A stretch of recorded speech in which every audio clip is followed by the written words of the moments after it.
नमस्कार, बहुत बहुत स्वागत करते हैं न्यूज 21 में आप सबका। आपके साथ मैं हूं ऋतिका पांडे। आज हम हमारी खास चर्चा में एक ऐसे मुद्दे के बारे में चर्चा करेंगे जिसके बारे में बहुत कम लोगों को ज्ञात है। बड़ा ही एक कह सकते हैं रोमांचक विषय भी है। जी हाँ, आज हमारे साथ है प्रसिद्ध योगाचार्य डॉक्टर हेमलता शर्मा। एक प्रसिद्ध योग गुरु हैं आप और आयुर्वेद विशेषज्ञ हैं। वे गर्भावस्था, गर्भ संस्कार और मानसिक स्वास्थ्य पर विशेष ध्यान देती हैं। उनके योगाभ्यास की अगर हम बात करें योगाभ्यास की, तो ध्यान, प्राणायाम और हल्के योगासन भी शामिल होते हैं जो माँ और शिशु दोनों के लिए लाभकारी होते हैं। माँ और शिशु मैंने क्यों बोला, क्योंकि आज का मुद्दा यही है। पूरी चर्चा में आपको बताएंगे। सबसे पहले नमस्कार करना चाहेंगे, बहुत बहुत स्वागत करना चाहेंगे हेमलता जी आपका। हेमलता जी, बहुत बहुत स्वागत करते हैं न्यूज 21 में आप सबका। Thank you so much Ritika. आज एक ऐसे मुद्दे पे हम बात करना चाहेंगे हेमलता जी, जो कि बहुत कम लोग जानते हैं पर बड़ा ही एक कहते हैं ना गहरा विषय है। आज हम बात करेंगे गर्भ संस्कार की आपसे।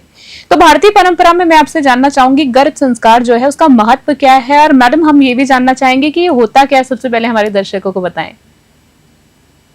देखिए, गर्भ संस्कार का मतलब पहले हमें जानना है कि गर्भ के अंदर ही एक माँ जो है अपने पूरे बच्चे को संस्कार देते हैं, उसको शारीरिक स्वास्थ्य, मानसिक स्वास्थ्य, स्वास्थ्य पर ध्यान देते हैं। एक आत्मा को बहुत अच्छा प्रदान करने का काम करती है, उसमें संस्कार डालने के बारे में गर्भ संस्कार और गर्भ संस्कार भारतीय परंपरा संस्कृति के इतने सारे एग्जाम्पल है। जैसे का है, हमारे पास बाजी महाराज का है। इस समाज में माताओं ने अपने गर्भ काल के दौरान बच्चे को इतना शिक्षित कर दिया कि समाज को, राष्ट्र को, विश्व को एक बहुत अच्छा संपूर्ण तरह से विकसित, सुदृढ़ और मानसिक और शारीरिक रूप से बहुत ज्यादा स्ट्रॉन्ग पीढ़ी हमें मिली।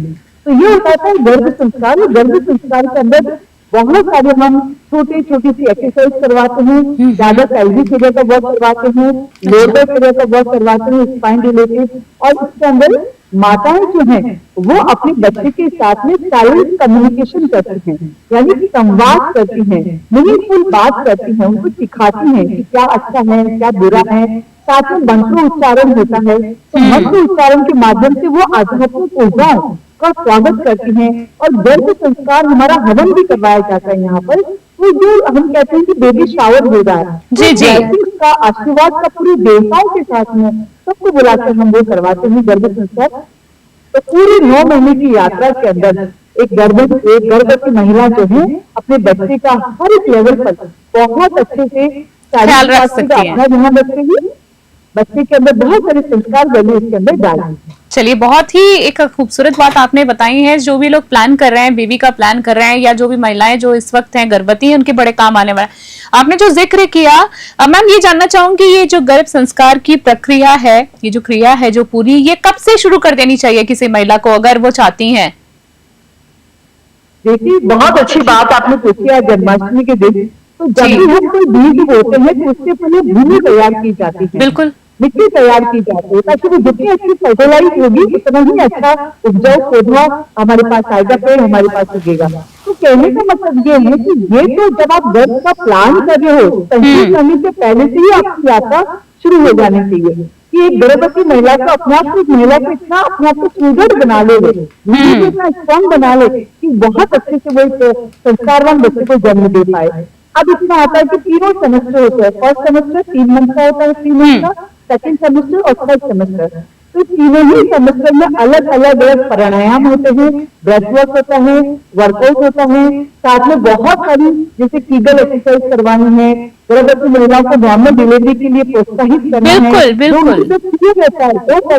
उससे उनको बाहर निकालते हैं कि ईश्वर ने आपकी बॉडी के अंदर इतना सुंदर मैकेनिज्म दिया है कि आप बहुत नीडे होते एक बहुत अच्छे संस्कारवान पीढ़ी को आप जन्म दे सकते हैं। और आजकल लोग नॉर्मली क्या होते हैं मैम, पहले के टाइम में नॉर्मल डिलीवरी वगैरह ही होती थी। अब तो कोई छोटी सी बात हो जाती है तो ऑपरेशन की तरफ लोग भागते हैं। तो जो महिलाएं चाहती हैं नॉर्मल डिलीवरी, उनके परिवार वाले चाहते हैं, तो क्या ये जो प्रक्रिया है इसको अपनाने के बाद नॉर्मल डिलीवरी की जो चांसेस है वो बढ़ जाएंगे? 100%। हमारा आज तक का अनुभव रहा है कि बहुत अच्छे से अभी रिसेंटली अभी जो आप वीडियो देख पा इन बच्चों ने जो बहुत अच्छे से किए हुए हैं, बहुत अच्छे बच्चे बिना किसी के आप वास्तव में बहुत की बेसिक बहुत अच्छे से सिखा सकते हो, प्रयास कर सकते हो, डिलीवरी होगा बड़ी ही तरीका है तो आराम से हो सकती है। और यहाँ पे हम नॉर्मल गर्भवती महिलाएं हैं वो लीडर हो आराम से गर्भ संस्कार ठीक है। जो वो प्रेगनेंसी कर सकती है। गर्भ संस्कार की बात चल रही है तो इसमें कौन कौन से योगासन है मैडम, प्राणायाम जो है सुरक्षित है, कौन कौन सी गतिविधियां अपनानी चाहिए, आदतों को अपनाना चाहिए इस दौरान? देखिए गर्भवती महिला है, बच्चे का सफल विकास चाहिए तो उसको दिनचर्या फोकस करना है क्योंकि एक आपकी दो आंख है वो जैसे है रेस्पॉन्ड करती है सब कुछ मां से सीखती तो हमें पता होना गर्भवती महिला को क्या मां करने जा रही है, आपके अंदर एक बहुत बड़ा डेवलपमेंट होने जा रहा है तो उसको अपने खान पान के साथ साथ में दिनचर्या का ध्यान रखना है। और साथ में आप जब करते हैं एक्सरसाइज जब हम करवाते हैं तो बहुत ही नॉर्मल तरीके से जिससे उनका बॉडी का ब्लड सर्कुलेशन अच्छा रहे, उनकी स्पाइन उनकी फ्लेक्सिबल रहे, पैल्विक एरिया उनका फ्लेक्सिबल बने ताकि नॉर्मल डिलीवरी में वो हेल्प करे। इस तरह से कुछ मॉडिफाइड प्रैक्टिस हम करवाते हैं। साथ में डिलीवरी के समय पे जितनी स्ट्रॉन्ग आपकी ब्रेथ होगी, श्वास होगी, उतना ही अच्छा आप डिलीवर कर पाएंगे। तो इसमें ये होता है कि जब गर्भवती महिला धीरे धीरे बच्चा बढ़ने लगता है, विकास होने लगता है तो अपने आप में बहुत शॉर्ट ब्रेथ हो जाता है। तो उसमें क्या करना है कि और ब्लड प्रेशर भी हाई हो जाता है तो हम ऐसे अनुलोम विलोम प्राणायाम उनको करवाते हैं, भ्रामरी उनको करवाते हैं और साथ में deep breathing, long deep breathing कैसे वो ले सकती हैं ताकि उसकी बॉडी की और बच्चे की बॉडी की पूर्णतया जो नीडेड है ब्रेथ जो श्वास चाहिए वो दोनों का ही पूरा विकास हो पाए और अच्छे से उनको मिल पाए। तो ये सारी चीजें इनकलकेट करते हुए उनको हम थोड़ा सा वर्कआउट करवाते हैं। तेज वर्कआउट होता है जैसे तितली आसन है और तो मालझड़ी आसन है, तो हल्का सा जैसे आपको करना है तो ये सारे आसन के साथ साथ में हम उनको फीगल एक्सरसाइज करवाते हैं जिसको अश्विनी मुद्रा कहते हैं। तो उनका जो अपने आप ही पैल्विक सूरज और स्ट्रॉन्ग हो जाता है, डिलीवरी के तैयार हो जाता है, तो इस तरह से हम उनको वर्क करवाते हैं। और साथ में साइलेंट कम्युनिकेशन होता है, मेडिटेशन करवाते हैं, ध्यान करवाते हैं, तो उनको बहुत अच्छे से बहुत अच्छा रिजल्ट आता है ओवरऑल कह के। चलिए बढ़िया बात है मैम। साथ में आपसे जानना चाहूंगी कि सकारात्मक जैसे संगीत हो गया, मंत्रोच्चारण हो गए, गर्भावस्था जब रहती है महिला की तो शिशु पर क्या खास असर पड़ता है? गर्भ संस्कार के नियमित अभ्यास से माँ और बच्चे के जीवन में क्या क्या लाभ दिखाई देंगे, क्या क्या एडवांटेज मिलेंगे एक महिला को और बच्चे को भी क्या मिलेंगे? देखिए रितिका, जब वो मेडिटेशन में होती है और बहुत क्लासिकल सूदिंग म्यूजिक को सुनती है तो अल्फा वेव जब वो जनरेट होती है तो बच्चे का मानसिक उसका कैचिंग पावर, उसको न्यूरो की एक्टिविटी, उसका ब्रेन डेवलपमेंट बहुत अच्छा होता है। इसका बहुत प्रभाव पड़ता है म्यूजिक का। और जब म्यूजिक ना सुनती है तो उसका खुद का भी हार्मोनल इम्बैलेंस है तो अच्छे से हार्मोनल सिचुएशन होता है उस समय गर्भवती महिला के अंदर, तो वो भी अपने आप को कॉप अप कर पाती है, मूड स्विंग्स नहीं होंगे। तो गर्भवती महिला के साथ में जो होते हैं रिएक्शंस होते हैं गर्भवती के होने के तो वो उनके पास नहीं होंगे।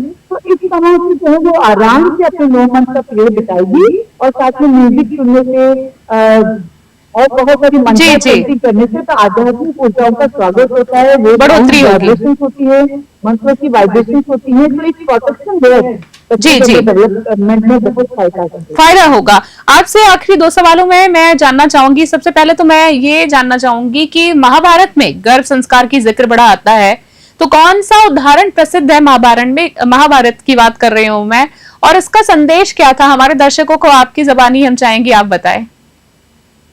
देखिए हमारे जो अभिमन्यु की कहानी है जिसमें शक्तियों में जाना सीखा था, तो ये जो है अर्जुन सुभद्रा जी को बता रहे थे सब कुछ, तो उस समय ही उसने सारा का सारा शक्तियों में कैसे एंटर हुआ जाता है उसने सुना था। उसके बाद कहा जाता है कि सुभद्रा जी को नींद आ गई थी, तो नींद आ गई तो बाहर कैसे निकला जाता है वो भी सुन नहीं पाई थी।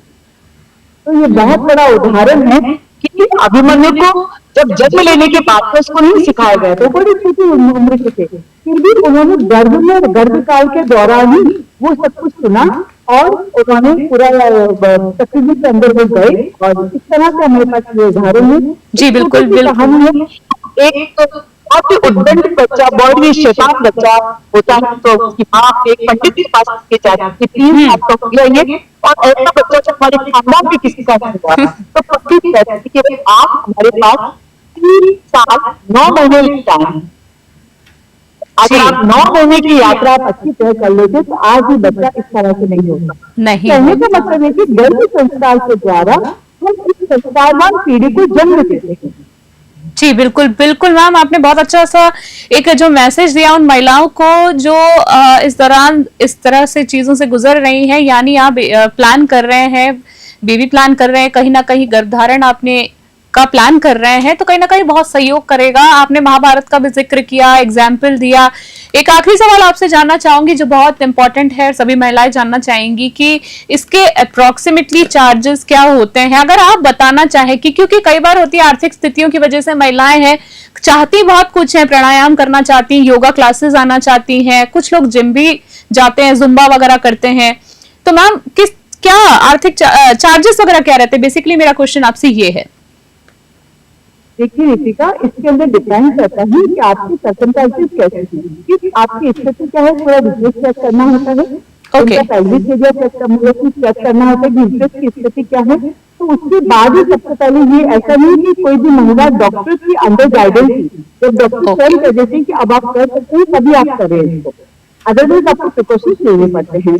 पहली बात। दूसरी बात ये कि आपने चार्जेस के लिए पूछा, तो बहुत ही नॉमिनल चार्जेस होते हैं, इसके ज्यादा नहीं होते, क्योंकि इसमें आपको बहुत सारा काम करवाया जाता है। इसके साथ में आपको ब्रेथ वर्क करना है, प्राणायाम करना है, अच्छे से करना है, आपको मेडिटेशन करना है, संवाद को करवाना, साथ में आपको बहुत सारा डाइट प्लान आपको बना के देते हैं, दिया जाता है। जी जी, हाँ, आराम से आप कर सकते हैं। चलिए, कहने का मतलब है आपने सारी चीजें बताई, फिर साथ में आपने एक प्रिकॉशन के तौर पे बहुत अच्छी बात है ये भी कहा कि डॉक्टरों की सलाह पहले लें, उसके बाद जिससे भी आप जुड़े। हालांकि ये प्राचीन प्रक्रिया है हमारी, पर फिर भी आपने जिस तरीके से कहा। मैम, आज की चर्चा में बड़ा ही कह सकते हैं यूजफुल मुद्दे के बारे में हमने बात की और हमारी जनता को बहुत सटीक मैसेज मिला है, तो आपका बहुत बहुत हेमलता जी मैं धन्यवाद देना चाहूंगी आज की चर्चा के लिए। फिर किसी चर्चा में आपसे जल्दी मुलाकात होगी। आज हमारे साथ थी प्रसिद्ध योग गुरु हेमलता शर्मा जी, जिन्होंने गर्भ संस्कार के बारे में हमें जानकारी दी। तो देखिए, संस्कार से जीवन बने, स्वस्थ और खुशहाल रहे, गर्भ में सजी ये दुनिया हर पल उजाली रहे। धन्यवाद योगाचार्य हेमलता जी, ज्ञान जो आपने हमें बांटा, और बच्चे के लिए प्यार और सुख की छाया बाढ़। तो आज की हमारी स्पेशल चर्चा में फिलहाल के लिए इतना ही। देश दुनिया की तमाम बड़ी खबरों के लिए और अपडेट्स के लिए बने रहे न्यूज़ 21। तब तक के लिए नमस्कार।